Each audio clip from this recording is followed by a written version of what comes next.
Okay, welcome back everyone to episode 3 of Dice Hoses, and I am joined with our lovely team. My co-host Derek, and then I've got, of course, the contributors. We've got Evan, who's my top left, Matt, who's in the middle, and Sean, who's top right. I'm a contributor. Or you can look at all the names because on the screen that's being recorded, it's probably different. Yeah, absolutely. So, Kev's not here. He's at some concert or whatever. Although, to be honest, he's disappeared off our radar whenever it comes to summer. I think he's been all over the place, mountain biking and stuff. So, I mean, good for him. But I've got some buildings he needs to build that's on the way. So, yeah. Let's get on with it. So in this show, we're going to be doing Blood Red Skies. Briefly, we will be talking about what else we've got happening, and I'm going to let Derek talk about what our agenda for the show is. But it's great to have everyone back, and thank you to our listeners and that come on Spotify and visit the site. That's awesome. Thank you, and over to you, Derek. All right. First, the agenda. Do a regular hobby roundup. Do some talk about some Blood Red Skies. Have a special announcement. Of course, we're going to talk about our bolt action plans for 2024. See if there's any updates, any future hobby plans, and that will probably be it. The first thing I'm going to ask is I've seen some sunglasses go up. What's everybody drinking? Evan, it looks like you're drinking water. Yeah, just a water. Yeah. Yep. South Africans. Beach chair lager. Oh, interesting. Sean, you're drinking a whiskey, I heard? Well, it's Beamsville whiskey. It's from Dillon's here in town, but it's a single rye. It's not a blend. So there's no corn mash or nothing in it. And Matt's not partaking. Yeah, I am. Oh, are you? Oh, he's got his cider that I made. Mm-hmm. Yeah. Of course. Gotta go with the good stuff. Right? Yeah. So let's start off with Craig. What hobby have you been doing since the last podcast, which was probably about a month ago? A few things. So one, and probably each of us will talk about it as well, but played Shatterpoint and got some of that action in. So been painting that up. Really enjoying painting models of that size. It's got me watching Clone Wars and Rebels again, so that's been cool. Although I'd say I've not watched Rebels before. This is my first time watching Rebels. Whoa. Yeah, I'm actually really enjoying it, and I'm only 2 episodes in. It gets better. Yeah, it starts a little slow. Well, I've got to watch it because Ahsoka's coming in August, and it's the whole crew, right? So I've got to know the story. That's been good. Shatterpoint's been good, and then I was at a tournament for bolt action at Critical Hit Games in Oshawa, East Toronto, and played in that. I think I came third. Yes, I came third. Lost my first one in the last round. Drew my second one, and then my third one I won. I beat some dude with a dodgy Italian army. Italian armies. He's still sulking. You can see he was shouting at me, cursing in Italian and stuff. So I don't know what he was on about. Sounds like a man of quality.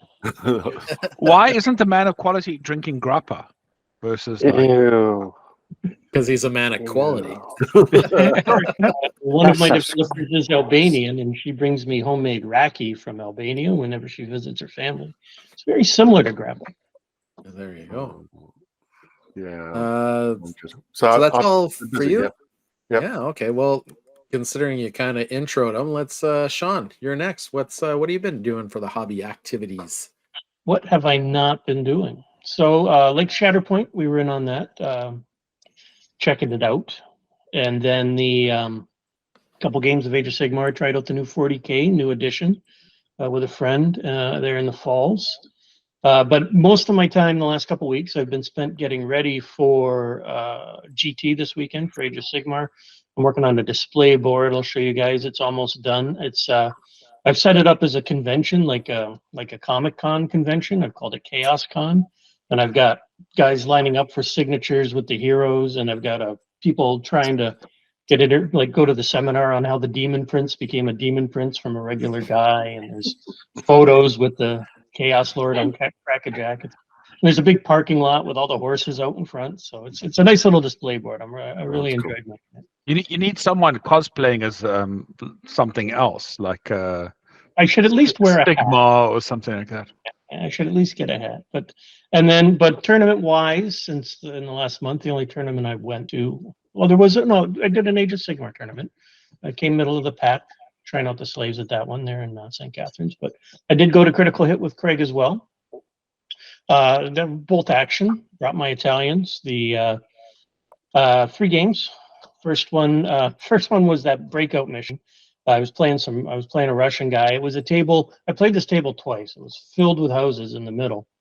But the mission, it's called Breakout, but I've played different variations of this mission. And the last time I played it was in Hamilton at Tista, where we could go off the end of the table, whatever that variation was. So when I was playing this guy, I got everybody lined up, and I go running past his dudes on my turn, and I go like touch the edge, and I go, okay, these guys will come off. And he goes, what do you mean they'll come off? They can't come off. So now they're just sitting there while he's staring at me, standing out in the open. So, but it was a close game. I only lost Sounds that like the Italians had some wine. Yep. Yeah, well, they were in a rush. That was the Bolt Action Alliance scenario. We played the Bolt Action Alliance scenarios, and that's the variation of Breakout, or I think it is. And yeah, there is no getting off the table. You're there and you're stuck. Yeah, which I thought was better actually. I was doing okay on that one though, because of all the buildings. I was able to. He had a T-34 that I was able to peekaboo with my light tank and my scout car, and I held up his whole flank long enough. But to figure out the mission, because I couldn't leave the table, he started getting some points off me, and he ended up winning 10-9 for that one. And the second game was against the same table, but it was against a Churchill army with a heavy artillery. So I couldn't go near the buildings because it's a Churchill AVRE and a big heavy artillery just sitting there in the corner looking over the town. So I did my best to ignore. It was Heartbreak Ridge, where it's 3 objectives and you have to control more. So we each had our objective, and then he just slowly, each turn, got his Churchill closer to the middle objective. And then in the last turn, he just parks his Churchill on top of the objective and says, come at me, bro. But I did. What I did is I couldn't hurt his Churchill, but I assaulted it, finished the assault, and then regrouped off his tank onto the objective to draw. Because points wise, we each had 1 objective, and that's all that mattered in that one was objectives. So. And then, so that was a fun one, but it would have been nice to have something to hurt the Churchill, so I didn't. So it was a draw because all he had to do was park his tank on the middle objective. There was no way to win, and all I could do was try and contest. So it was his to win, but I was able to stop him from winning that one. And then my third game was against some British derivative player, or playing Gurkhas again. I forget the guy, but the typical Gurkha. He was memorable, was he? Yeah, no, I don't remember. He was eating French fries and drinking beer, so I know he was British. Well, but have you been eating chips and drinking beer? It was an airfield. It was an airfield table too, so it was wide open down the middle with all sorts of tons of cover around the outside. And I was. It was around turn 3. I really had him up against the ropes, and I was about to just hop on all the objectives.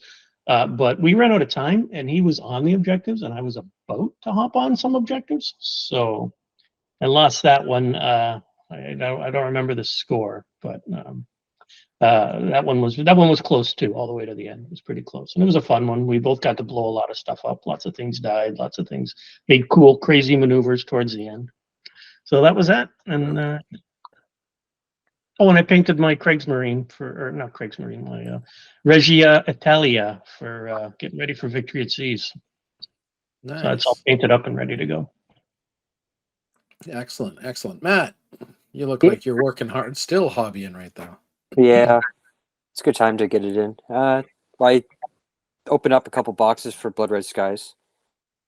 The F6F Hellcats, the F4U Corsairs, which nice models, but I'm not sure about the stats on them, if they're going to be very playable. And How'd the you find the Junkers- flashing on them? Have you looked at them yet?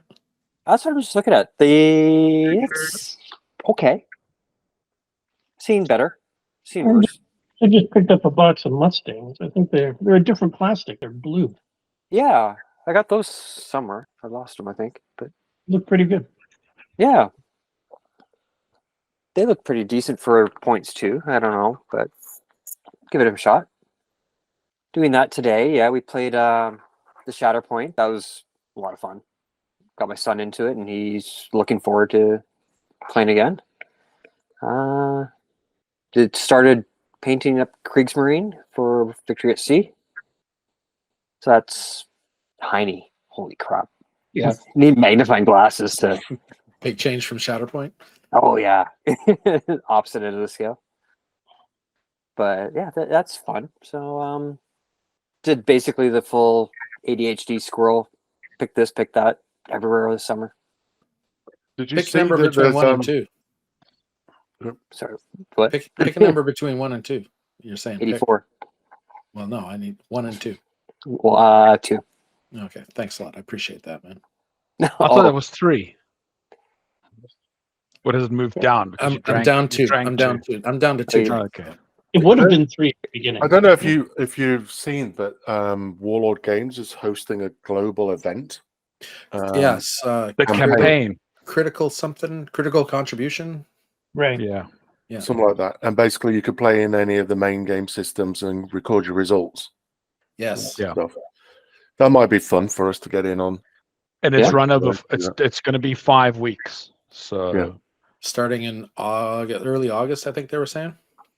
Yeah, Yeah. I think so. I don't know. I sent the post out a little bit about it. We got to think about getting the campaign. Yeah. Yeah. So I was thinking about getting it in the next order that I'm going to do tomorrow. So I got to add Well, to that. Let's do it, and we'll play it. We'll play each of those weeks for those 5 Yeah. weeks. Yeah.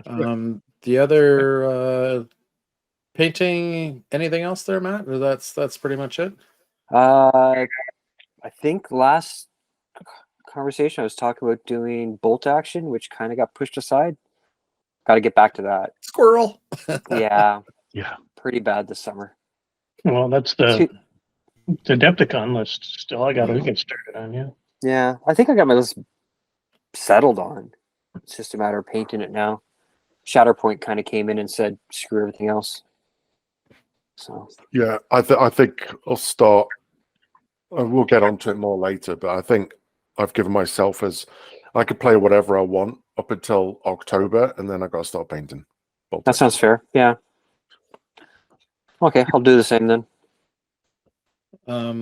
We also have to talk to Dave a little bit. He gave me some more information. I'll when it comes to my turn to hobby, I'll explain a little bit about it. Evan, you've been moving recently, so Yeah, I can't imagine you so- got much done. Didn't jump into I- Shatterpoint with the rest of us, but then having a new No. place puts a little Yep. bit of a damper on the squirrel. So I did set up the hobby station last weekend. So that's all done now. The lights are working. Everything's up. Can flood the place with white light, which is good. And I've been planning out a Sounds racist. Macedonian Hail Caesar list. So I need to Ooh. start 3D printing those figures. Why'd you have to bring that up? Is that one of the campaign systems I get to use? Just saying, Matt. Just saying. You suck. We need some little animation for the video when like we can push it. A little squirrel must run past somewhere. I'll get distracted. I'll figure it out. What we need was- to do is find Matt, out I a way did. to retire, and so we can play and paint whenever we want. Yes, Yeah. somebody's got to win the Lotto Max. Yeah. And Matt, split it. I did And say, I did find my SPQR British. So Mm. It's Okay. amazing what you find when you move, eh? Yeah, I know. exactly, yeah. I got to move And then. you have 'cause to I gotta find a find pass, bunch of otherwise stuff. the wife won't let it move with you. So, So for myself, I was painting Victory at Sea. Started up. I got all the water on my boats done and most of the hulls. And then that damn freaking squirrel came waltzing through the thing, and I said I wasn't going to do it, but it looked like you guys are going to go hard into it, so I picked up Shatterpoint and painted Maul. I decided I'm only going to play the good guys, so if anybody else out there wants the bad guys, I've got them waiting there because I've already taken Maul, all the Mandalorians, and Ventress. So yeah, I got those painted. Reached out to Dave because I was starting to think about the Dave Grody. If you guys didn't know, was at Adepticon. He placed, I think, first in every event he was in, or if Because he not, couldn't go close higher. to. Yeah. But Yeah. we've got a club challenge between us and them at the next Adepticon. He's building a great big Stalingrad-ish board. It's not quite Stalingrad. I think it's the mayor's house. Is that it? Tommy Star's house. Yeah, the commissar's house, or one of the commissar's house. Anyways, I was talking to him, and I was trying to decide what I wanted to do. And in purchasing Soviets, they've actually got a lot of winter Soviets. So I was asking him what the timeline was for when he wanted this event to happen, like, because I couldn't remember. I know we were talking about it, but I couldn't remember exactly what he was saying. So he's decided it's November 42, no real snow yet, which I can't believe, but that's the way it is. So he's also put some limitations he wanted to put on it. What was he saying here? He's not going to allow us to do a whole lot of regular tanks, so probably no tank platoons. He wants more assault guns. Sorry, read it because there's an apostrophe there. Self-propelled artillery, stuff that's more appropriate to Stalingrad, like anti-aircraft. So, and for us, for the Russians, he thinks we should be heavier in the artillery department than the tank department, which would obviously have been the case. So after discussing with him that and a couple other things, I think I've decided I'm going to go partisans because I was looking at what they have. There's a box there that it kind of looks really cool. So I think I'm going to do some kind of partisan force or some derivation of one of the lists. I got to look at the list now because I'm changing my mind. So that's where I'm going with that. So that was that for gaming and hobbies, and then yeah, that was it for my painting, and I kind of digressed. That's kind of new news for me. That kind of changes my list. Yeah, it changes everything a little bit, but like I said, we got a year. Ah. This is way out there. So Yeah. yeah, but this is us. A year is not all that long. Yeah, Yeah. this is true. We'll played 5 different game systems between now and then, and we'll be hopefully version 3 will have dropped, and we'll be learning the game all over again. So Craig, back to you, and want to bring us up to speed on what special things we have coming up. Yeah, so Blood Red Skies, this is what this episode's about. I mean, we'll talk about Bolt Action again later, but Blood Red Skies, for those of you not familiar with it, it is World War II and on up until Vietnam, so the 60s.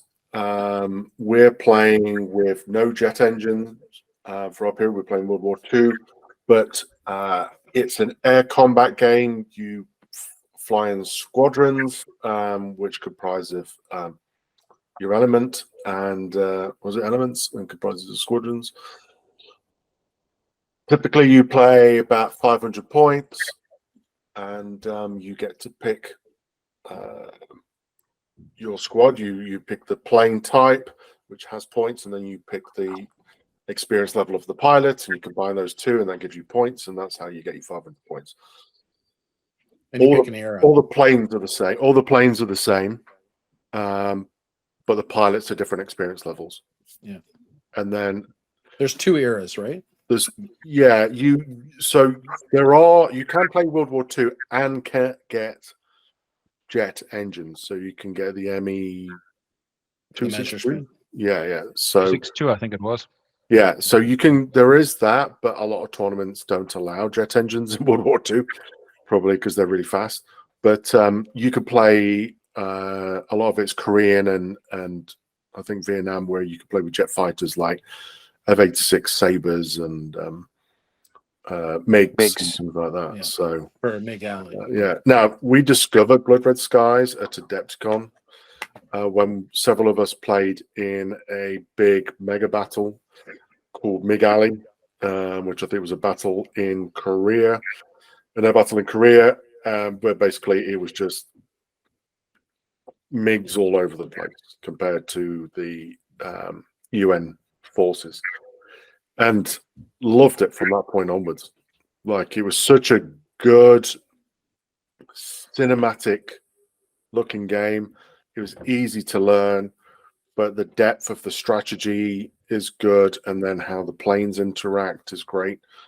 And just fell in love with it. I think it actually became in my top 3 games. So I definitely would put it up there. Yeah. I thought it was going to be like a beer and pretzels game, but it's a bit more to it. It is a bear and pretzel game, but it's got some To an crunch extent. to it that allows you to go beyond, there's a little bit of depth to it that you wouldn't find in a regular beer and pretzels game. But it is, I would still consider it a beer and pretzel game just based on the ease of learning, the quickness of the game, the fact that there's not a whole lot required to play the game. That's true. So I would I only think, call it beer and pretzels if you call chess beer and pretzels, because it's got that kind of thinking ahead, several Yeah. moves, and understanding Yeah. your opponent's moves are.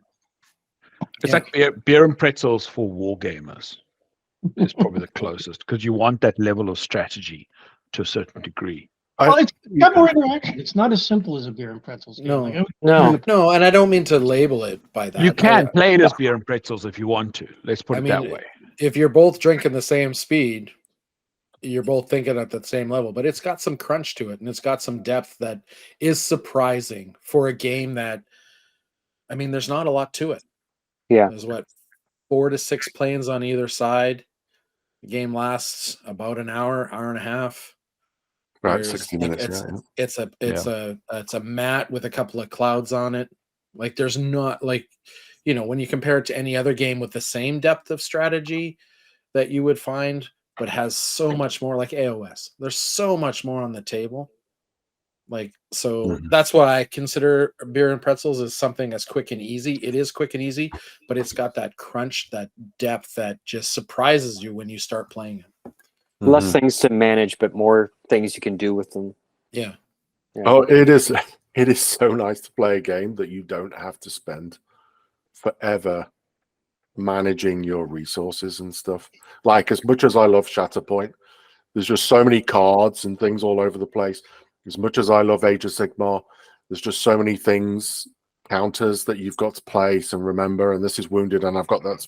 Like, there's just so many things, and I just find with this, there's really not much of that. I mean, you've got your boom chits, so you kind of get those, but I thought it was cool. Actually, I actually did buy a bag of pretzels so we could have beer and pretzels that game that we played. So, but I agree. I think it's an easy game to get into and understand the mechanics.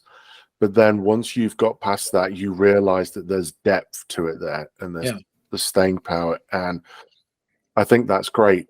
And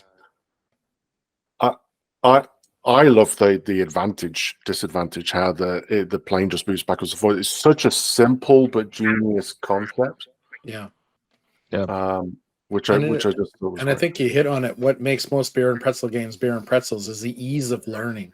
Mm-hmm. But then, like Sean says, it's not easy to learn chess. It is easy to learn this game, but this game has still got the same kind of depth. Like, you can really go. If you want to be a far and chess champion, you can go down that route, right? You can figure stuff out, and I think you could with this. I was just thinking about how one of the things about Age of Sigmar that I didn't like, or liked and didn't like, was the fact that you've got to really know not only your army very well and the changes, but your opponent's armies and what you're playing and what they can do. So there's always this competition to just kind of, in a tournament setting, there's just this constant, you have to sprint to keep up. Whereas I think in this, you don't really get, I mean, you could figure out, I better understand what the planes are there, but the planes don't really change. Planes are planes, right? So, yeah, and and there's 3 stats. And so you know, okay, I might not know how the Italians play, whatever the plane they got, but you can explain to me in about a minute what it can and can't do if I'm not familiar with it, and I've got it, right? So that is what I quite like about it. Yeah, where you oppose that to Age of Sigmar, or and we keep going back to Age of Sigmar because we kind of all have that base. That's a rock, paper, scissors game, though. Age of Sigmar is rock, paper, scissors. Yeah, but they're still in the sense of, like, when I come walking up to the table, I'll have 1 or 2 plane types. You go walking up to a table with me. For me to learn all the planes in this game, it's not that difficult if I really wanted to, compared to a more established, and by that I mean, to make sales, they've got 18 armies with 20 or 30 units per army. You got to have like an encyclopedic style of knowledge of the game to be a true master. Whereas this game, like Craig said, you walk up to the table a minute later, oh, your planes do this, you got great dive, and you've got Robust. vulnerable. Perfect. Okay, I know exactly what happens. I think one of the things as well that I really like about the game is you're constantly doing something, even though might be the opponent's turn, because it's good. It's like, it's not you go, I can go for a cup of coffee and have a piece of cake, and then it's my turn again, kind of thing. You're constantly involved. And I trust you. Roll the dice for me. Tell me who dies while I'm gone. Yeah. No, I think the other thing I like is the booming out concept. You can win and not destroy anything. Yeah. Right. Again, everybody just blow home. Good feature about Shatterpoint is you cannot kill anybody and win. And I like that in this, that you don't have to do that. You just, which then becomes down to the strategy of how do I play, how do I get those boom chits, how do I do these things, and I think that's quite cool. So for people listening, basically every time your fighter shoots at another fighter, you get a boom chit on your opponent. You score if you roll your dice to hit, and if you get a hit, then you get a boom chit on your opponent. Your opponent then gets to roll to dodge. If they successfully dodge, then it means that they don't go down a level in their advantage, neutral, disadvantage. Yeah. So, and if you fail and you're a disadvantage, you crash. So boom chits, you don't have to crash anybody, and you just get the boom chits, and the game's It's over. almost like a combination of morale and a little bit of hit points. It's an interesting mechanic. It's an Yeah, interesting it is. mechanic because you haven't seen anything like that before. Yeah, where you can. Yeah, because it's the higher. So the 3 elevations, higher gets to shoot at lower, and then from lower is when you finally get to crash. So you got that 3 stages before you're taken off the board. And lower cannot shoot at anything higher, which is also interesting because you can force people into lower positions, into disadvantaged states or neutral. And then if all your guys around are advantaged, you get to shoot at the person that's neutral or disadvantaged. Now, if they're neutral, they don't get the sink, but you get the boom chips on them. If you do hit them and they're neutral and they're damaged, then they go to disadvantage, but they don't crash. Right. So you've got the boom chit is I would say it's kind of 80% morale, 20% damage. And you only get so many in your squadron. You get one boom chip per plane, basically. Once you've exceeded how many planes you've got on the board with how many boom chits you have, your squadron flies away. They've lost the battle. They're fighting another day. It's like a pin marker, but not quite. Yeah. Very interesting concept. I think it's original. And again, like most Warlord games, like the dice mechanic that I love, this one isn't. There is no alpha strike, really. Mm-hmm. But deployment in this game is so important. Oh, Yeah. I've never seen a game where Oh, deployment man. can make such a huge difference. It's the biggest part of the game. You Mm. have to nail deployment. If you screw it up, the game is you're heavily disadvantaged. Yeah, because maneuvering is something else. I think that's what I loved about this game the most. I think I've told you guys this in the past. This is the first game that I feel like movement matters 100%. Yeah. You know, like where you are, where you're going to be going, where they're going, everything 100% matters, as opposed to AOS where you I was about to say you don't understand AOS if you don't think movement matters there. well, it does, but it's not. There's a lot more randomness to AOS. If you're trying to do a charge, it's 2d6. You know, you've got your averages. Yeah, so I should make this. I didn't. There's no averages in this game. It's where I place my plane, and I know how far it moves next time. I know, you know what I mean? There There's is a that. random beginning though, where your attitude is often random at the Yeah. beginning on a lot of Mhm. missions. Yeah. But that usually you're far enough away that you can kind of offset that. But there's But it's no also the randomness in the sense of where you're going to move next. You know the max distance you can move. You can't pre-measure it, but you can kind of eyeball it. Yeah. Whereas in a lot of Randomness is games, shooting really for this one. yeah. As it should. Whereas you know that's what I mean when I say maneuvering matters, because everything's fixed and you can see the distance. There's no AOS 40K roll the dice and that's how far you charge. No, you're going this far, you can get behind this guy, you can get into this cloud to get away. Maneuvering is 100% the game.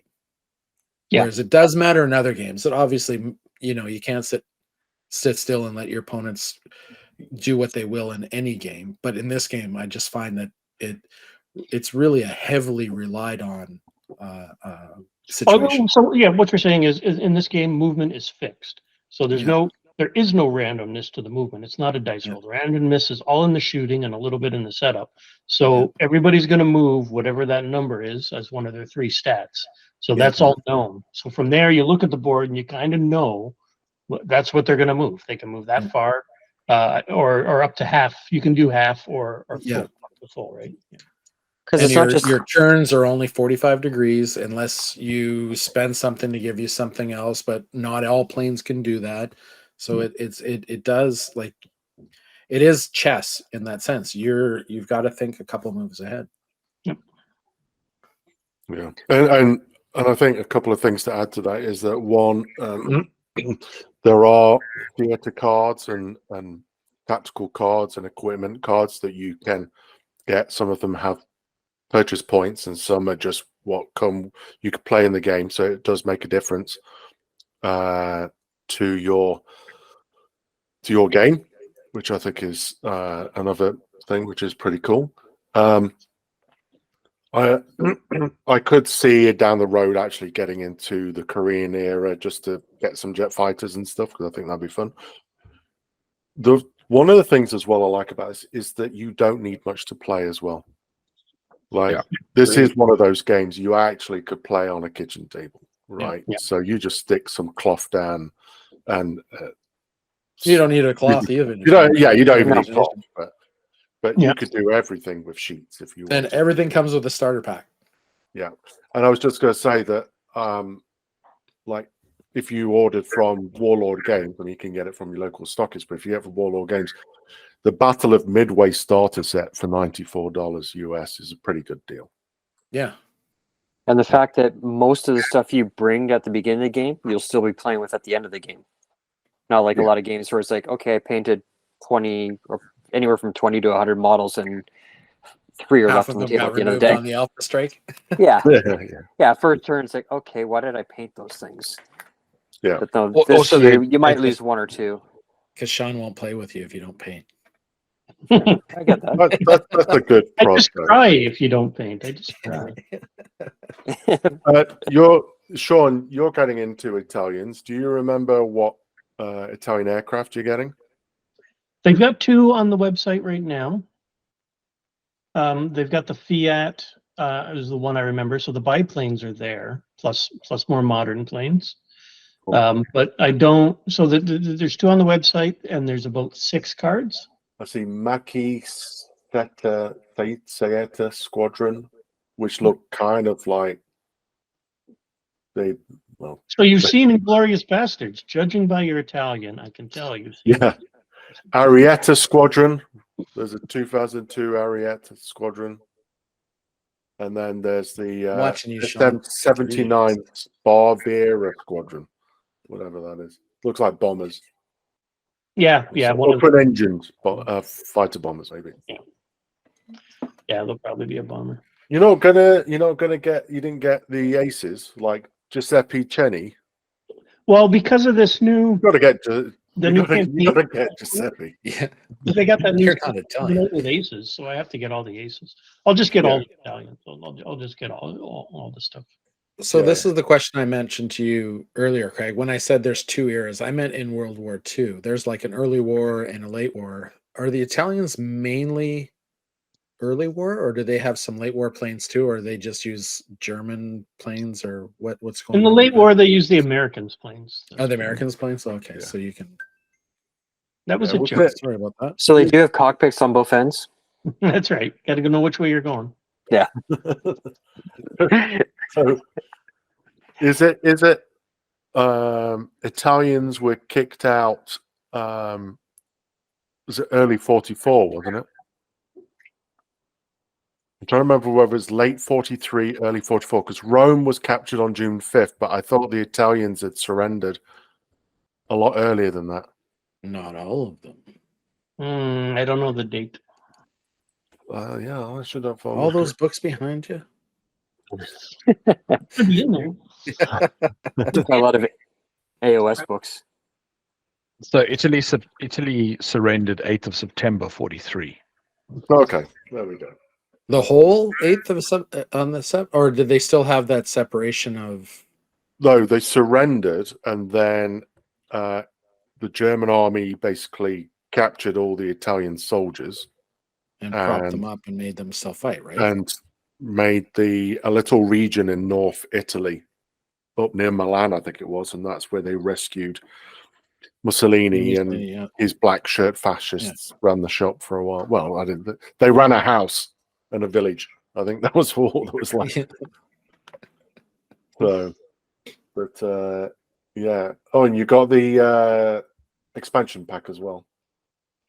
Oh no, I didn't get any of the Italians yet because it. Oh, you're not gonna. It wasn't all out yet. It's still just said pre-order, so I'll get it when it comes out. So one of the things for us to talk about, because I have also in the process ordering Wing Commander. One of the big things about Blood Red Skies is you can play one-off games, you can play tournaments, or you can play campaign. And so you can play any of the campaigns really with any planes that you wanted to, any of the scenarios. But the Wing Commander has got additional rules and it's got some more campaigns. So there are things like you could do bombing runs, you can bomb ships and things like that. So there's a reason to buy all those bombers now. You can do ground targets effectively as well. Yeah. Was it Midway that there was the cardboard ships in the box? Yes. Yeah. Yeah. Other starter set. Yeah. Are they the same scale as Victory at Sea? Oh, Are good they? question. Are they? I don't know. I don't have the starter set. Well, No, they can't be because the Midway, the Victory at Sea has its own planes and they're like 3 to that base, right? that's And they're right, like yeah, super small. But the Midway Well, box comes with ship templates, and they look about the right size. That's what I meant. Sorry, that the ship templates are the same size as the Victory at Sea because you're flying high above them. Oh, okay. You've just planted the squirrel in So the shore at- now. at Now he's the- looking for his cardboard cutout of a And ship. now at the ocean Yeah. level, the planes look small because okay. So the Okay. scale for Blood Red Skies is 1 to 200. No, again, so like the ships that come with Victory at Sea is to 1 is to 1800. Okay. Yeah. the Sorry. Sean mate. gets what I mean. Yeah. So here, I okay, get what you mean as well. Smaller. It's smaller. These are the carrier templates, and this is the Italian carrier, so they're quite different. About half the size. Okay. Right. Oh, Although well. the carrier is the same distance as a lot of the other ships, so the scale seems weird. But Well, I know what you mean. You probably could do it if you like said that it's 2 levels and the Yeah. bomb is flying high, right? I was just But it's thinking like that if they were that you use the Victory at Sea instead of the cardboard cutouts is all I was thinking. Yeah. Not mix the games. No, oh yeah, I see what you mean. I don't want to Yeah, confuse exactly. myself way too much. I knew what where Matt was going. Yeah. So it looks more 3D than a little cardboard cutout on the board. Yes. Yeah. Evan gets me. Yeah. Evan gets me. You don't understand me. I think it's a bit of a missed opportunity by Warlord Games that had the scales closer. Yeah. Yes. Just saying. Okay. So, anything else? Blood Red Skies? Anyone? I'm looking forward to Favorite planes. Favorite planes. Craig, you started. What's your favorite plane before you put that drink to your mouth? I'm going to stop you from drinking. British guy goes down. See the gears turn. It's the 2 that I've got because actually I've been thinking about getting some more Blood Red Sky stuff, but I have to say it's the 2 I've got. My favorite airplane is the Mosquito, but I would say in the game my favorite is the Spitfire 14, Mark 14. It just does everything and anything. It's so many points, but it does everything. And we thought the Mosquito was so broken until we actually learned how they play. Yeah, I know. It was like, this is great. You can't stop this. How do you stop these fucking things? Why isn't everybody playing these? And that's our one F-bomb for the... Eric, Where's my beep? Did you hear? I don't know. I'll just go off on a tangent in a moment. Did you see? There's a video on YouTube, and it's the 2 guys who played the Hobbits in Peregrine Took and Merry and Pippin, and they basically discovered that to keep, because I think it's a PG for Lord of the Rings, and in a PG you're allowed to say 1 swear word per film. Yeah, That right, video to was keep so it PG. funny. And it's like, so where would you put that swear word? And it wasn't a thing. They were talking about it, and one of the things was said, was it things like "You shall not fucking pass." and there goes our PG. Yeah. And that's the second one. We're done, folks. Okay. Bleep that out. Where's my censor button? I got to get rid of that. I got to get that. It But it's comes in good. a It good was 10 funny. seconds later. Oh, Yeah, man. very good. So yeah, they're my 2 favorite planes. And Sean, you probably don't know yours yet because you haven't played any Italians. Of course, I know mine, but I can't pick Italians yet because I haven't played them. My favorite looking plane, painted chrome, would be the Lightning, the 38 Lightning. Nice. But my favorite plane to play until I get my Italians is going to be this Mustang right here. Mm-hmm. That's just Nice. based on the games we've played. I looked over the Mustang and it looks like the plane to have. So. Nice. Okay, Matt, what about you?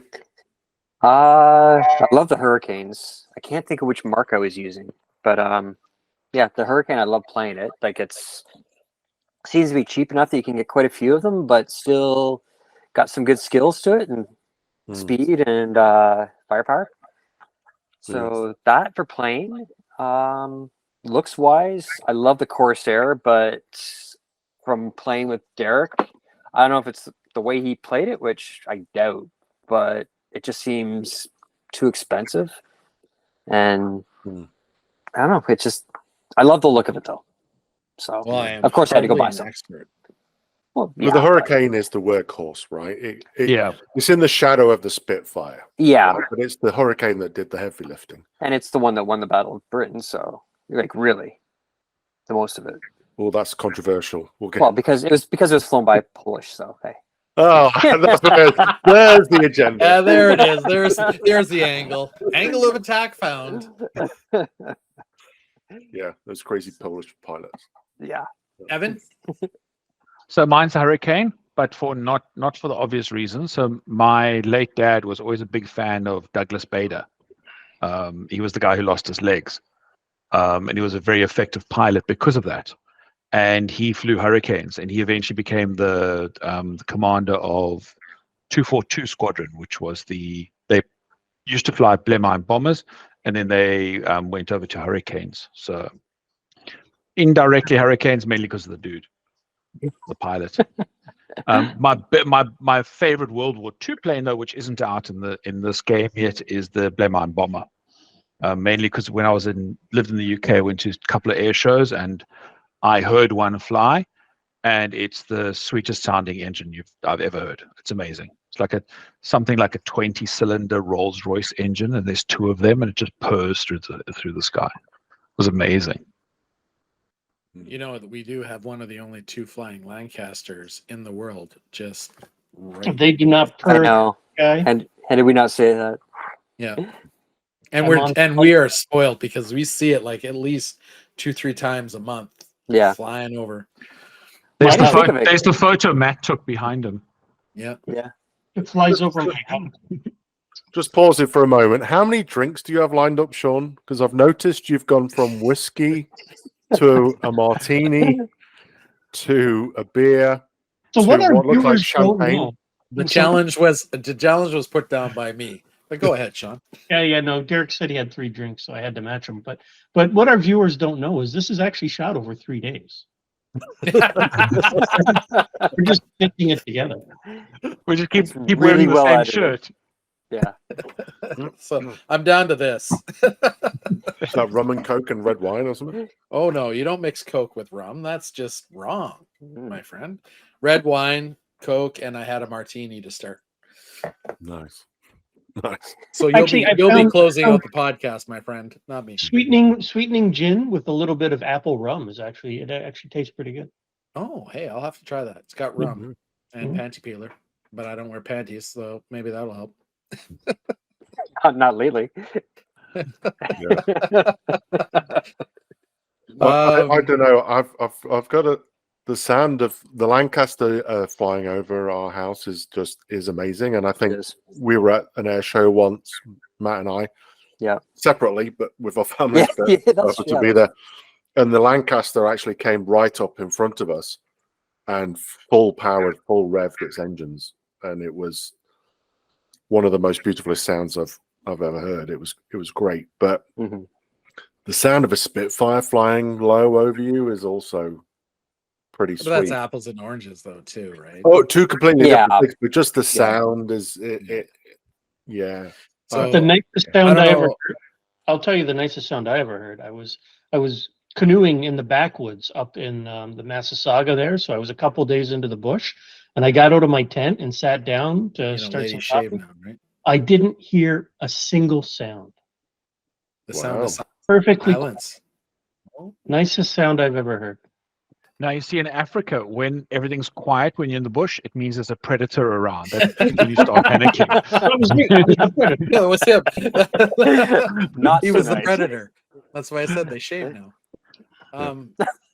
So I've got one of my customers. I think I mentioned this on one of the last podcasts. One of my customers actually flies second stick on that Lancaster, and I have been hounding him to get us up on one of the service flights.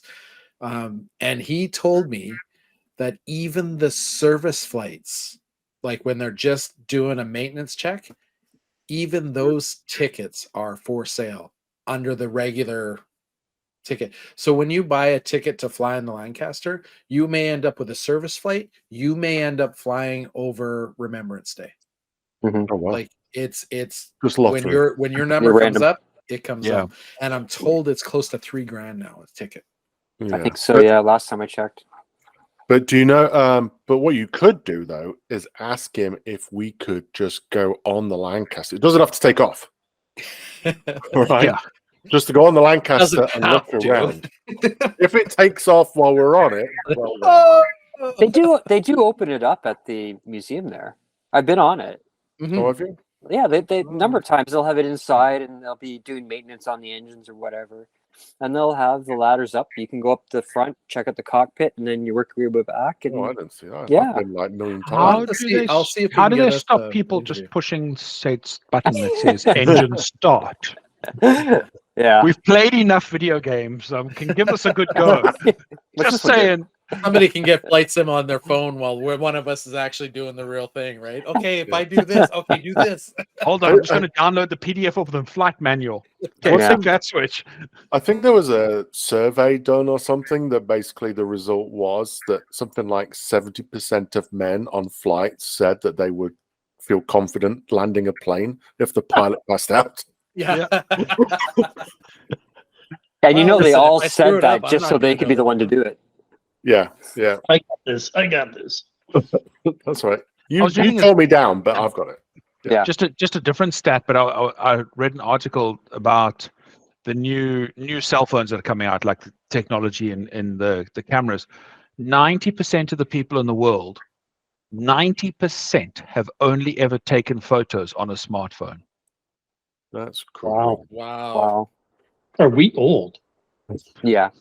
You know what? You know what the worst invention for humans ever was? And I feel sorry for this generation.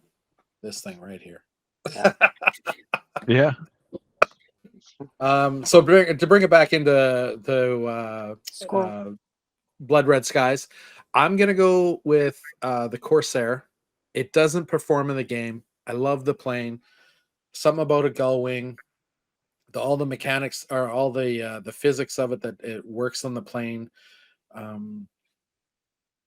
I just love that plane. Obviously the show growing up as a kid watching the reruns with my dad of Baba Black Sheep. It's in debt. It's like a part of my my upbringing.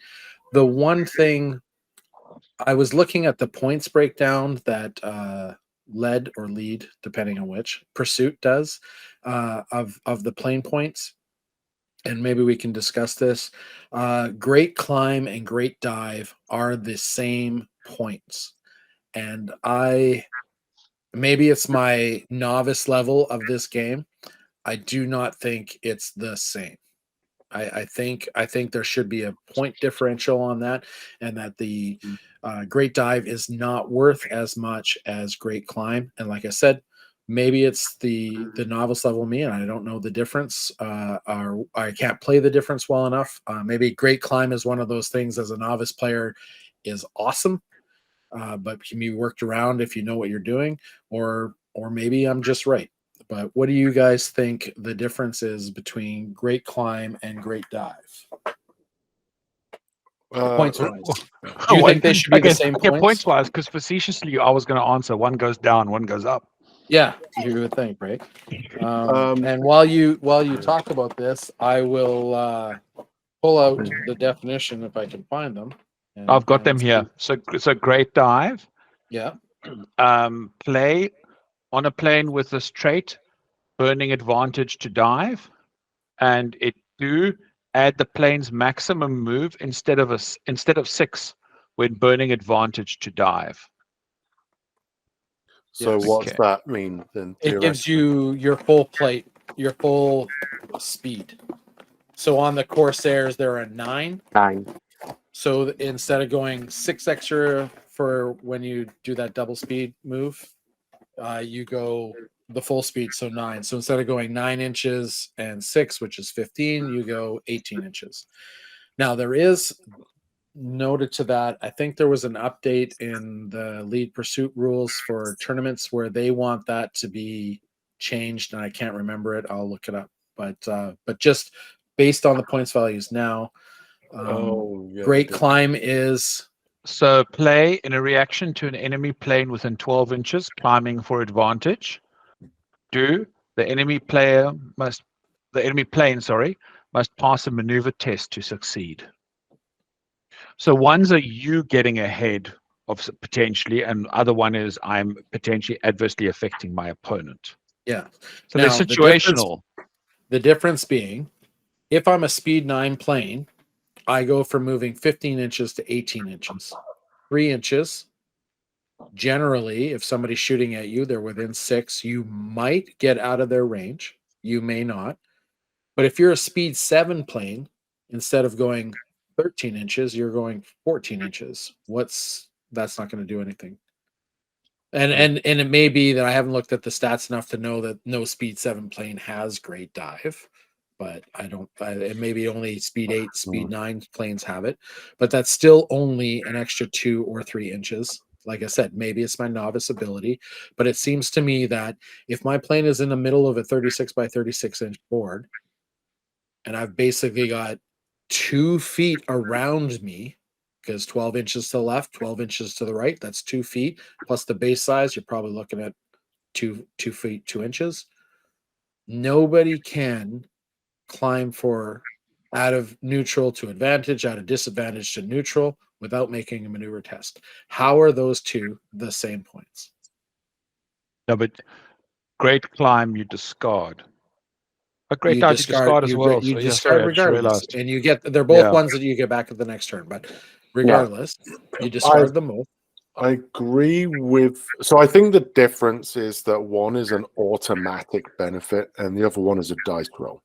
No, you still have to discard the card. How is it not? No. The other one you're forced You've to You've got to roll. Force the opponent to roll. Yeah, You've got to force Yeah. the opponent to roll. So it's not a guarantee. And typically you're rolling 6 dice, right? And so you on play average, Hurricane or you play Spitfires, which have great climb. How do you find it? only the Spitfire 14, I think. Mark 9. It came out in the Mark 9 squadron Yeah. box. The earlier ones don't have it. Thanks, Uncle Google. I find it does help, but I don't rely on it. You can't rely on it, right? No, because of the roll. Because of the roll. Whereas if you got great dive, you can rely on it because you Yeah, but know you're exactly what you're going to get. But what are you relying on? 1, 2, or 3 extra inches of movement? Well, you're a muppet if you buy a plane that's got 7, if there is any, with a 7, it gives you that. So, but if So you're one buying a is up. Corsair, So you get a 2 or a 3. Corsair, you get a 3. yeah. I'm not trying to be now, but argumentative. I'm just trying to. But if I was choosing, I would choose the Great Climb. Right. Because I like to make my opponent have to take. Which you do to me a lot. Well, that's just and that's a I think- psychological stress too. Yeah. Now it's right? funny because Like, when we I've got to played- roll a dice to do what I wanted to do. Otherwise, I've wasted a whole portion of my movement. I agree. I'm not my plane's turn. Sorry, Matt, you were going to say? Yeah, the times that Craig and I were playing, it was funny because it would work on me, like against me, at times that it didn't really matter for you. And then there was a couple times where like it would have made a big difference to you, and I passed, and it benefited me, or it didn't benefit me. It didn't hurt me. Yeah. So it's got that randomness to it that I think. So the randomness is what brings the point level down. I And maybe it's just because I've so. failed every freaking Great Climb. Yeah, because I passed a few, I failed a few, but it's the timing of when you pass and fail. But statistically, you should pass. Yes. Right. Yeah. Because most planes you're rolling 6 dice, or you rolling pretty much 6 dice. So you should be pulling up at least 1, and that's all you need to pass. Mm-hmm. So I've got Matt's dice. Mine are better with this game. Yeah. This game, they like me. Yeah, that's true. I think one of the things that we're not advanced enough yet, but having read quite a lot about it online, is when you start doing the doctrine cards. That's when Great Dive comes into play. So, for example, low altitude performance. So, Great Dive teamed up with that means you get the advantage of diving the extra speed, and you return to neutral at the end of that move. Yeah. Okay. That's handy. Yeah. So you kind of, I think that's why it starts stacking, that's where it starts coming in. We're not there yet as players, I don't think. Well, I still have somebody I was playing in our last tournament did that all the time. I think it was Craig. He was always tapping the great dive cards with that ability. Not me. I didn't have anything with Great Dive. It was me. Somebody, it must have been Derek. It was me with my Corsairs trying to retain it and then getting frustrated when I played Craig and I gave him the asterisks. That's funny. You had to bring that up. I forgot about that. I just would like to point out that you are the original title holder of the Asterix. We should have a That- trophy for most asterisk wins. That might have to Right? get explained. We got to do that. Yeah. I think I got a couple at that Shatterpoint. You might have to explain asterisks. So Asterix is when you win, But everybody cheat. figures you won. Like there was no doubt that you won, and then at the end, it was found out that you maybe cheated in the Unintentionally. Unintentionally. There was no intention. unintentionally and completely. Unintentionally. In the response that I just gave to Craig, he actually had an extra Spitfire on the table. The original Asterix, It's like I flying got- around. Yeah, it just fly. It was just joined the party. Guess what I saw earlier? So It came in we should I we like the do Spitfires. yeah. Internally, we do keep a lot of asterisks out. Like at Adepticon, I placed higher in the singles than everybody else, but my second round opponent disappeared. Never showed up. So I got a 6-1 win. So because I got a higher placement than everybody. There was an asterisk attached to it because I didn't play as many games as everybody else. Yeah. But And hey, with my ability, probably wouldn't have won that game against those Japanese. Ability or inebriation level? Well, the 6-1, half dozen of the other. any future? Anyone got any future plans for Blood Red Skies? I feel like you're hinting at something. Well, we're going I- to talk about. We're going to announce something in a minute, but I just wondered if there's anyone who, if they've got any plans for what we're going to announce. I finally broke down and bought the Midway box. So I have to paint some zeros, which I'm not really interested in at all. And some Tomcats, which I'm kind of interested in because as much as I love the Corsairs, I do feel like they're overpointed. I especially when I'm going against your Spitfires. I just feel like they're just high enough that they're not quite worth it. Like I said, it might be my novice level. Maybe I can come back to them once I've got a little bit more experience and handle them a little differently. So I do have 2 squadrons to paint. And I was thinking about picking up another one, but I'm not 100% sure. So if and when I do, I will announce that. Mm-hmm. Anybody else? We could paint some think- Mustangs to go with in planning for playing next, just to tie me over till the Italians come out. Once the Italians come out, I'll start painting them up. Yeah, I've got my Spitfire still to paint. I've painted the Messerschmitts. So yeah. Yeah. All right. I've got nothing else immediately to paint. I will at some point when I get 5 minutes. I think I'm going to probably get some German fighters and stuff. I've got some Messerschmitts, but I wouldn't mind getting a few 109s and stuff like that. Just because it's fun and easy to paint, and you go, I've spent 3 hours, I've painted, I've finished, and it looks great. So it's an easy win. Yep. Yeah. And 3 hours is just letting the decals dry. Yeah. So the big announcement is we're, as a group, going to be running our first tournament. And as you can tell by what we've been talking about, we're going to be running a Blood Red Skies tournament. It's going to be held Saturday, September 24th at the Dicehoser Hall. Start time will be posted when we can find that out. It's going to be using the Lead Pursuit. I believe it's leadpursuit.com. Their tournament rule package.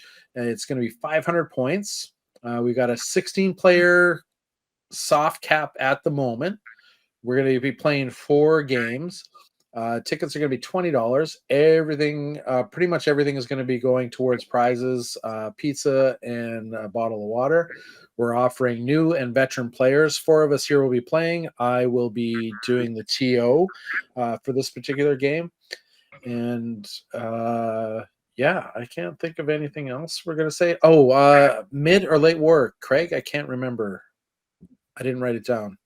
Or sorry, early war or late war? It's just World War II. Are we just gonna If you It's want to bring open whatever, to bring any whatever. of those, but no jets. No jets. So- Okay, no jets. Yeah. What we'll do is maybe in the next episode we'll touch on the rules because we'll be using the Lead Pursuit rules, and the rules are going to be posted in the next little while. But the Lead Pursuit rules lists out what you can use and things like that. So there's plenty of time, and I think there's not really a reason for your planes not to be painted, but it's one of those That days you could can be a buy it, prize. but there could We'll be a prize. About that. But I have spoken to John Russell of Warlord Games, and we are getting trophies and prizes for this. So, yeah, there's some cool stuff. Yeah, so And new and veteran players are just welcome. one slight correction. It's leadpursuit.net. Oh, there you go. leadpursuit.net. Thank you. Yeah. Thank you. I did say I think. So And you should go to leadpursuit.net anyway because they're all about Blood Red they're Sky 100% Blood Red Skies. and Yeah, awesome bunch awesome. of guys, and they got lots of resources and stuff. So you should go there anyway. Yeah. And it's their fault we got into this. Yes. We blame Totally. them for adding another warlord game to our Warlord Encyclopedia of Games. Yeah. And But we'll I actually know- be going down to Adepticon 2024 and participating in the Blood Red Skies tournament that they host. So and I have to admit I'm ordering the new Mythic Americas. I saw, yeah. Couldn't resist anymore. I just have to have them. I was really hoping Warlord was selling the Inuit, but they didn't. Right. So I think I'm picking up the Mayans at the moment, but I'm looking forward to Warlord carrying the Inuit. I know they've been released. Warlord sells the models for another company. So yeah, I'm hoping they pick those up. Anyways, back to this the Battle of Britain, we're gonna call it, and more Battle of Burlington. Yeah, Battle of Burlington. We call it whatever you want. I don't Yeah. mind. Yeah, Nothing happens so in Burlington. So if you want to call Yeah. it the Battle of Burlington, more details will follow. Keep an eye on our website, and yeah. So let's move on to any plans for your 2024 bolt action update, Craig. yeah, my plans are not to do anything until October. So we can stop talking about this every podcast. Yeah. Well, what I'll do is I'll probably, after I've built everything else that I need to build for every other gaming system, and then it's just a matter of painting, then I'll probably will build my Soviet list. Because Matt and I are going to as doubles for the doubles. But Oh, you're playing Soviets for the W's. Oh, okay, that's right. yeah, Sorry. and also I was in the Dave Gordy Well, Club Challenge mindset. yeah. So for that, I'm taking all infantry. I have no tanks in my list. So I was taking all tanks. you're taking all tanks. Was. I It guess was. I got to change that now. Well, you're taking all tanks for Well, singles, you can just right? yes. You just Yeah, need to paint for the a few doubles. extra troops. Yeah, for or doubles. something. Yeah, for A doubles. few extra troops. This is the Soviets. You get veterans. Go for the guys that had the engineers because they're really expensive. They're like about 19 points each, and Yeah, you can't get as many as them, but you can paint less. That's true. It's not about the painting. It's just the unfortunately the Soviets are not up there for my choice of nationalities. Well, the funny thing is, we all have German armies, yet we've got suckered into the Soviet side for I know, eh? Dave's club challenge, and I'm like, but he is building the board, so Exactly. I will bow to the fact that he's doing a lot more work than we are. Oh yeah. So, Looking forward to it. does Yeah. anybody remember what club he is? Does he have a club? I don't think he has He's- a club. I think it's just the two No. of them. No. He said there's 3 or 4 other guys that are going to join him and Yeah. Chris. All right. Okay. Yeah. Smeed. I'll have to ask him. I texted him earlier and he already responded, so I don't want to bother him again. So yeah, go ahead, Craig. Sorry, I'm stepping on your toes here. No, that's good. So I'm going to do my bolt action Soviets, do the 1,000 points. I've designed it so that I can do the 1,000 points and the 700 points. So 1,000 points is what we need for Dave's event, right? So that's my 1,000, and I'll probably paint a few extra things just because I don't want just to go forward. I want to be able to then go to other tournaments in the future Yeah. and have other things as well. So this Saturday, Tista's got the tournament. What are you bringing there? I'm bringing my British Indians. Oh, okay. Mhm. Sean, 2024 update for I put some Dave thought Brett? to it. I experimented a little when I was building the Slaves to Darkness display board for this weekend with cardboard and Mod Podge, coming up with ideas on how I want to build our display board for Nice. Adepticon. So I've got some new ideas there that I picked up just playing around with stuff, and put my 3D printer to use for the first time on building something of substance. So it's been Shit, I didn't. Oh, I along. forgot you got one. Yeah, so it's time to start. Like I have a general layout for that display board, but we still need something at the bottom and something at the top, so we can still figure out what those are going to be. Besides just having our troops there and a big cliff climbing up, because with this one I did use metal and magnets to have the little chaos furies kind of clinging to the wall of the castle type thing. So that's what's going to happen with the first special service forces when they're climbing the cliff, because first special service forces can climb cliffs, They climb no cliffs problem. like they're running through the trees. Yeah, 9 inches, which you said. Apparently, that's a good number. Yep. Matt, what are you doing for your 2024 Adepticon? Well, Warlord threw another squirrel at me. So they Mythic They America? sorry? Mythic America? Damn you. No. No. Although I probably will be looking at that later. But no. They just posted a couple days ago the new campaign for Italy. Oh, yeah. And Thunderguts? I can't think of the name of it, but it comes God. with the Polish bear Wojak, I Yeah. believe. I probably brutalized that, but I played that army in Flames of War and loved it, so now I think I got to do it again in better scale. So Where you can actually paint the eyes. where I can see without having to, get my reading glasses back on. And so it looks good. I'm waiting for that book to come out so I can figure out lists from it, but I'm looking forward to it. And then Polish were obviously, everywhere, man. Everywhere except for Poland. well, yeah, we get around. But no, so I want to do that. Sounds like I got to rework my list. When you said assault guns, at least that's some more vehicles instead of troops. I might look at some lists there. Yeah. That'll probably be it for bolt action, because a couple projects that we originally had planned, I guess, have been put on the back burner. So maybe It'll come around. It always comes around. hopefully, yeah. So if we ever get some chance or some time, it'd be nice. Craig and I have a project we're working on that be nice to get back into. So yeah, that's about it. Yep. Evan, where are you sitting? Yeah, You're so Kevin, with Kevin this time, right? yeah, I'm with Kevin. Yeah. So you're not doing anything because it's summertime and Kevin disappears. Well, No planning. More than normal. I may or may not have convinced Kev to do the infantry side, and I'm doing the armored platoon. So I've got 5 vehicles. That's it. Nice. So Let's see yes, how that works out for you.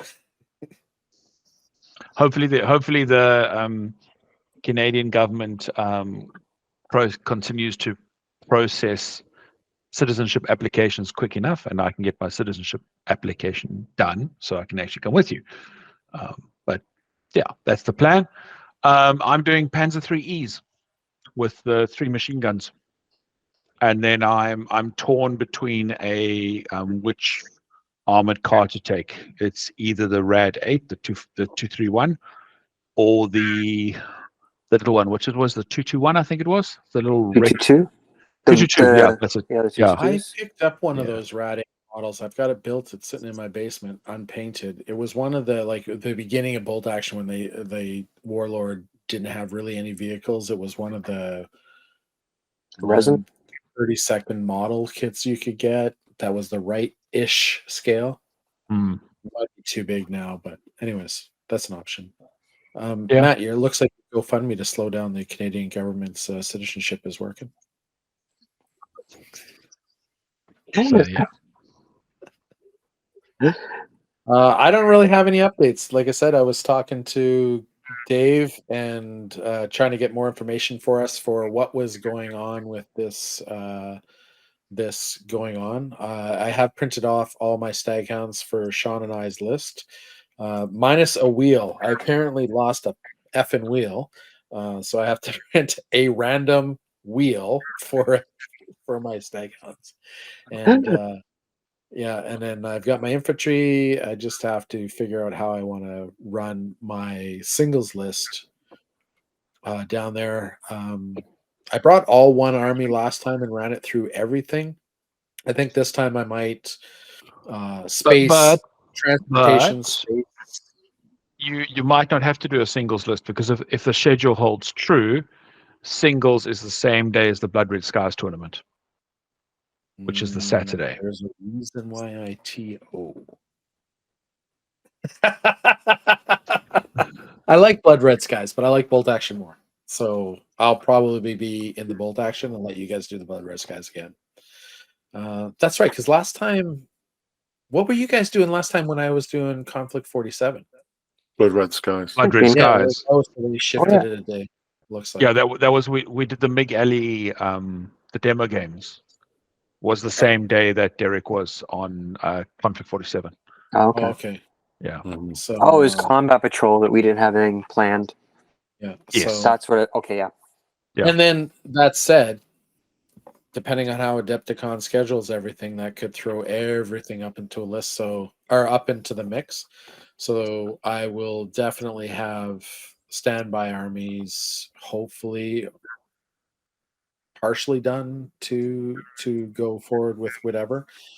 Dave's thing, I think, is last day we were going to do that On the Sunday. Yeah. Sunday. Yeah. Mhm. Yeah, Yeah. because Sunday was kind of dead. Yeah, where we didn't really do much, and Yeah.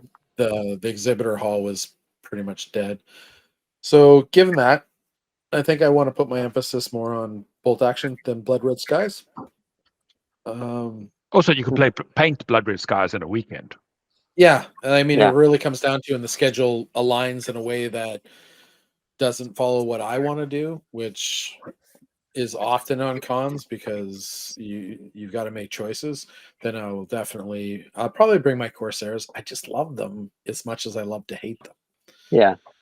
But that's assuming that Conflict 47 doesn't get a re-release between now If and it then. gets a release, That's Derek's that's what squirrel. I'm playing. That's like a big yeah. squirrel for Derek.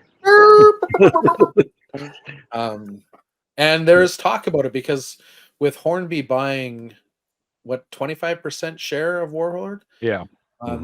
everybody's already on the conflict forums. They're already talking like maybe they'll do this now, and I'm like, yeah, sorry, redheaded stepchild, maybe not.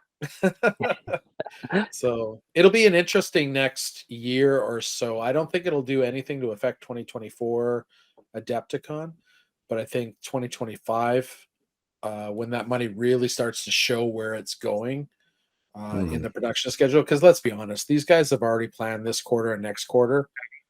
You know, this influx of money isn't going to affect the next 2 quarters. It might affect Q4, most likely Q1 next year, in which case Adepticon's already happening and it's too late. Like there won't be enough.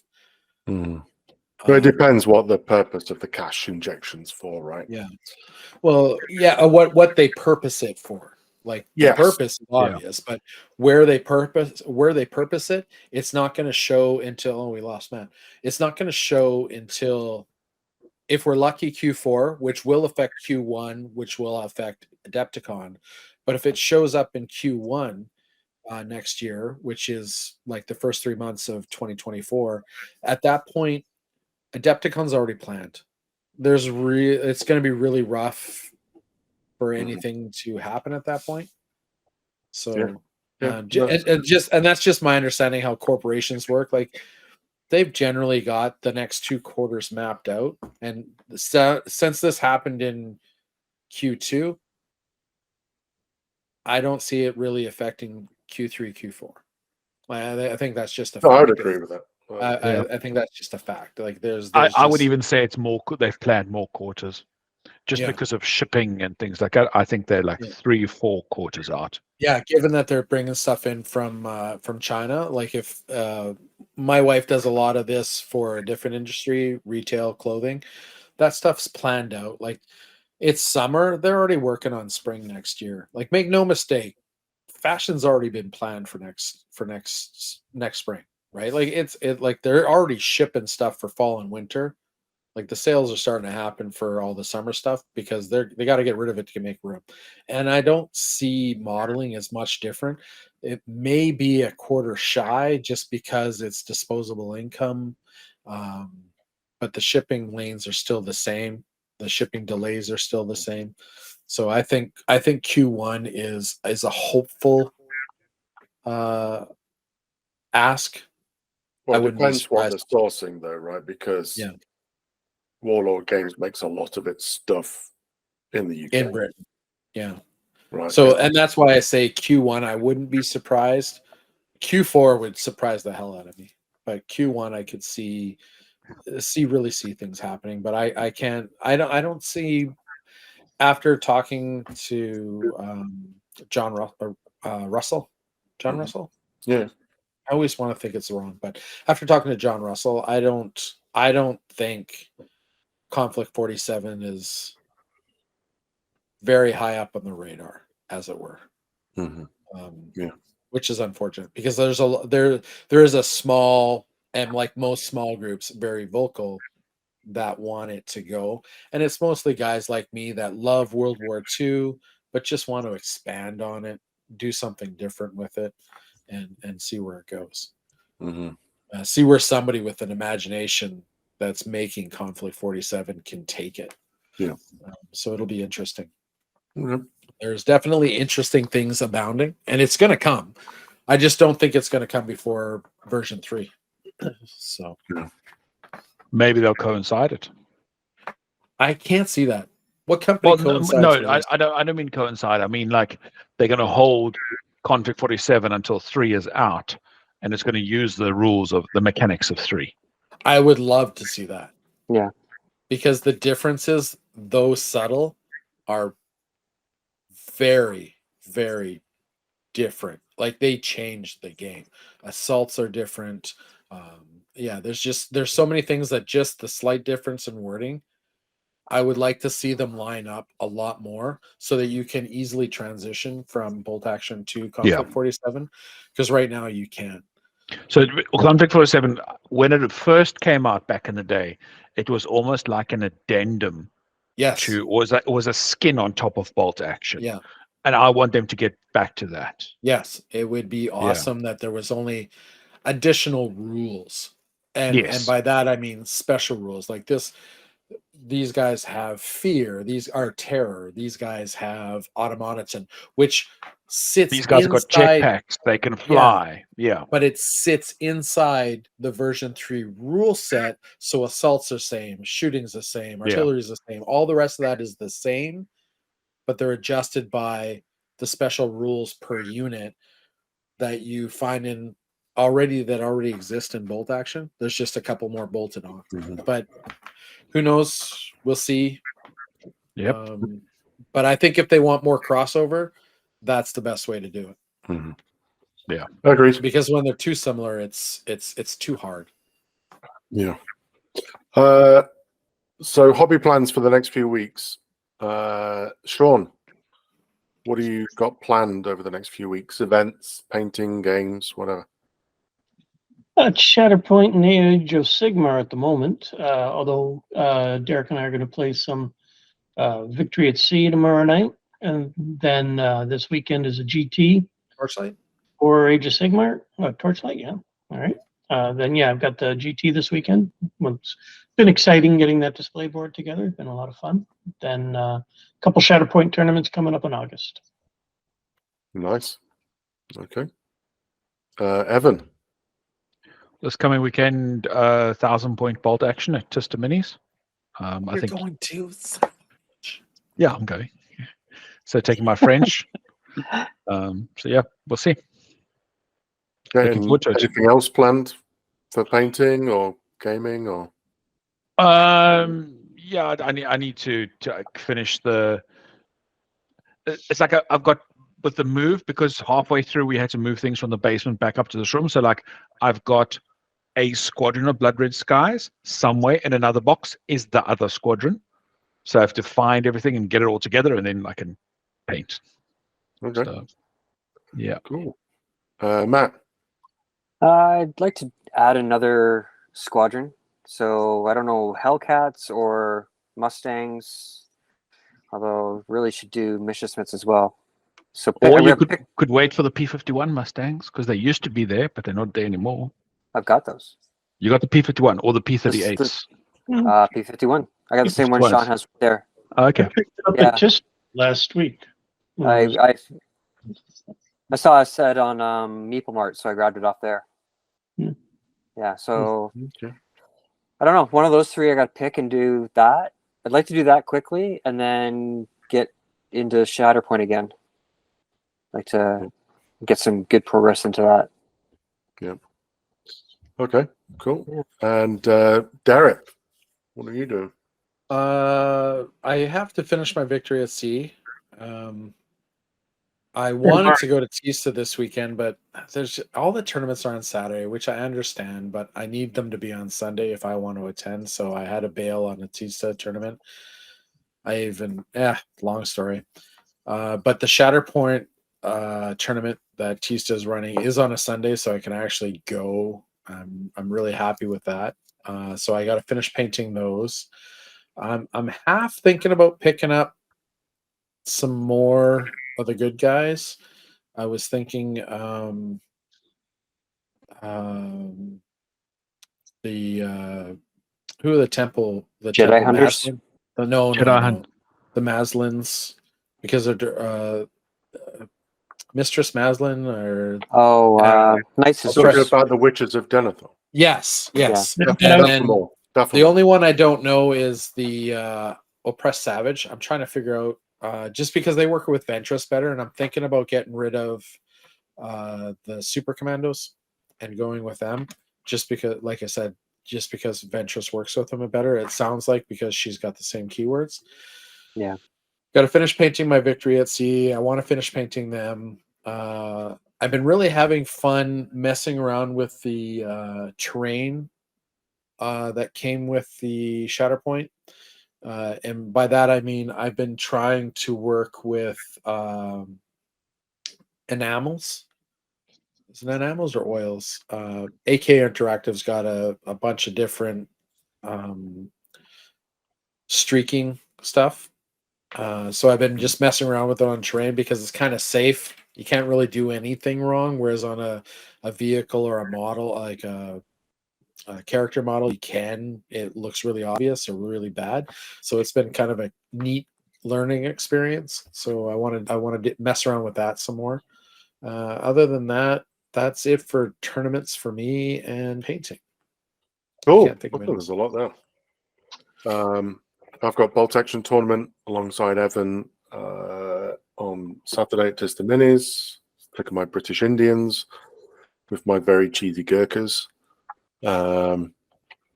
Then got Shatterpoint to do while I'm painting every so often a model in there because again they're quick wins but they're nice. And I got the Jedi Hunters, so I need to get on with those. And then you did pick them up. I did What pick made you pick them up? them. Complete the collection, or is there? I like the models. They're absolute jerks as well. And That contesting adaptive is nice. Yeah, Yeah. and they've got some good rules. So the ability to win contested objectives if the draw is great. So we'll see. It'll be fun. And- but then I'm just passing the time until General Grievous, Witches of Dathomir, and the Mace Windu come out. Oh, you had me right up till you named a bad guy. Yeah. Then I've Purple got Victory at Sea. lightsaber. Sorry? Purple lightsaber. Yeah, you got. Does that mean he's like neutral? I'll accept neutral, but I won't accept good evil guys. I don't like playing the evil guys. I'm not a bad guy player. Yeah. Okay. Come on, out of all of them, Samuel L. Jackson. He's just a badass mofo. Like, But he Which is- doesn't say the words. It's on his lightsaber. gets killed Yeah, just the before he goes. lightsaber. Go watch It's on his the lightsaber. That's right. Yeah. It's go on his Samuel watch the lightsaber. Graham Jackson- Norton interview. That's where he Samuel explains Jackson it. played a badass mother. The real badass mother is Count Dooku, where the actor really is a badass mother. That's true. Christopher Reeve was a badass in real life. In real Did life. you hear the interview with him where he was talking to the director? I can't remember the scene in the Lords of the War, but somebody gets stabbed from behind. His character Peter, yeah. Sarah said, and he was telling Peter Jackson what it sounds like when somebody gets stabbed. Dies. Like, Yeah. and he's like, "Do you know what it sounds like? Somebody dies? Because I do. It's more of a gasp than a." And then he went on to explain some fucking top secret that the Peter Jackson's not even allowed to talk about. Event where he learned that this happened. Yeah. That era was the best. Yeah. That guy's crazy. Well, was crazy. Crazy awesome. Yeah. So then I've got Victory at Seas to get done. My British fleet. I bought quite a large fleet of British ships. Although I just was looking at the website and they've got even more British ships. HMS Ajax, which is a pretty awesome ship I got to get. So, although I also probably will get some of that cruise liner, and the armed merchant ships, and Yeah, the troop transport ships. Like, But those ships are quick and easy to paint, though. Yeah. oh yeah. Like, Yeah. You know Although what I we am is playing World of Warships all the time on the PlayStation. I've That's been playing on cutting it. into my painting time. I just keep playing that game now. Yeah, I got back into I'll that. have to get on there with you guys because I play World of Tanks all the time. Yeah, no, it was good. I've been playing I've been playing World of Warships, and then I was talking to Evan about this. I've been watching The Last Ship, the series as well. So very nautical themed stuff. That keeps coming up on my TikTok. And then and then ordered, and when they come in will be epic Waterloo buildings that I'm ordered as well. So have terrain The for other the squirrel in the building. terrain. Yeah. So which I'll get Kevin to build for me. So but When yeah, we that's find his him. hobby. That's what Kevin's doing for his hobby. the next Yeah. bit. So yeah, well, it sounds like we've got a lot going on. It was cool. Mhm. Definitely. Okay. That sounds like a wrap up to me, guys. Our next episode, we will be talking more about another Warlord game, Victory at Sea. We're all going to try and get a couple of games in. Obviously, you heard earlier, Sean and I are getting one in tomorrow. We will see everybody at the gaming garage at some point and set some more, of which I've got some a keg of beer that I've made for the gaming garage. We got to figure a way to disperse that. Other than that, with everything, Yeah, bendy straws. Chug. well, you know, it's and I'm growing weed in the backyard because it's legal in Canada. Screw you, US. I got 2 plants going. Other than that, I think with that, I will say to you guys a good night, good day. Craig,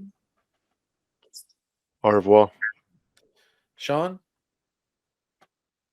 Yeah, that's Sean. what I thought. Evan, Good night. See you Matt, soon. See you, internet.